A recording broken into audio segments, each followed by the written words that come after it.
सभी को जय जिनेन्द्र। शुद्ध पंचमी के पावन अवसर पर सन्मति वाणी न्यूज चैनल के अंतर्गत आयोजित वीडियो निर्माण प्रतियोगिता में अपने विचार प्रस्तुत कर रही हैं आचार्य उमा स्वामी और उनके तत्वार सूत्र ग्रंथ। आचार्य उमा स्वामी एक महान आचार्य और दार्शनिक थे। तो वो उनका जो जितना भी परिचय प्राप्त होता है उससे वो कुंद के शिष्य और विक्रम की प्रथम शताब्दी से तृतीय शताब्दी के मध्य में माने जाते हैं। उनके पिता का नाम स्वाति और माता का नाम उमा था, इसलिए वो उमा स्वाति या उमा स्वामी के नाम से विख्यात हुए।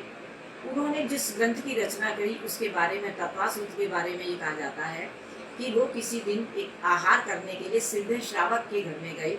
वहाँ उन्होंने दरवाजे पर लिखा देखा, दर्शन ज्ञान चारित्राणी मोक्ष मार्ग। तो उन्होंने उसके आगे सम्यक शब्द जोड़ दिया। तो जब सिद्धे श्रावक अपने घर आए तो उन्होंने कहा ये शब्द किसने जोड़ा है। तब उन्हें पता चला उमा स्वामी जी ने जोड़ा है। तब वो उनके पास गए और उन्होंने कहा कि इस ग्रंथ की अब आप ही रचना कीजिए। इस प्रकार तत्वा सूत्र ग्रंथ की रचना, जिसको मोक्ष शास्त्र भी कहा जाता है, उसकी रचना उमा स्वामी जी ने की। इस ग्रंथ को 357 सूत्रों में और 10 अध्यायों में बांटा गया है।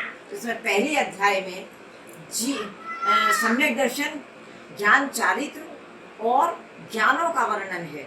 दूसरे अध्याय में जीव तत्व का, उसके भावों का वर्णन है। तीसरे अध्याय में नरक की पृथ्वियों का वर्णन और लोक का वर्णन। चौथे अध्याय में 4 प्रकार के देव और ऊर्ध्व लोक का वर्णन। 5वें अध्याय में अजीव तत्व और 6 द्रव्यों का वर्णन।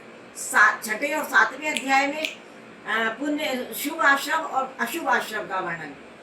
8वें अध्याय में बंध तत्व का। 9वें अध्याय में संवर और निर्जरा तत्व का वर्णन है तथा 10वें अध्याय में मोक्ष तत्व का वर्णन है।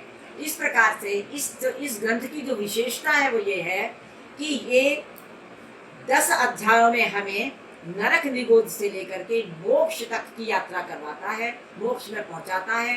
ये सूत्र के रूप में लिखा हुआ ग्रंथ है।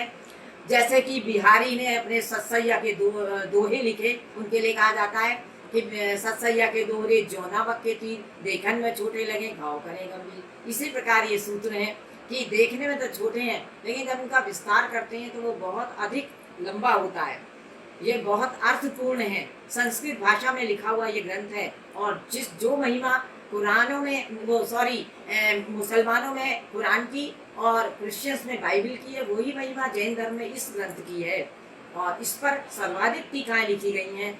आचार्य पूज्यपाद ने सर्वार्थ सिद्धि ग्रंथ लिखा और राजवार्तिक लिखा कलंक देव ने, और बहुत से जैसे फूलचंद शास्त्री, प्रभाचंद शास्त्री, अमृतचंद शास्त्री आदि ने, अमृतचंद आचार्य ने इसके ऊपर अपनी टीकाएं लिखी हैं। इस प्रकार ये संस्कृत भाषा का, जैन धर्म का महान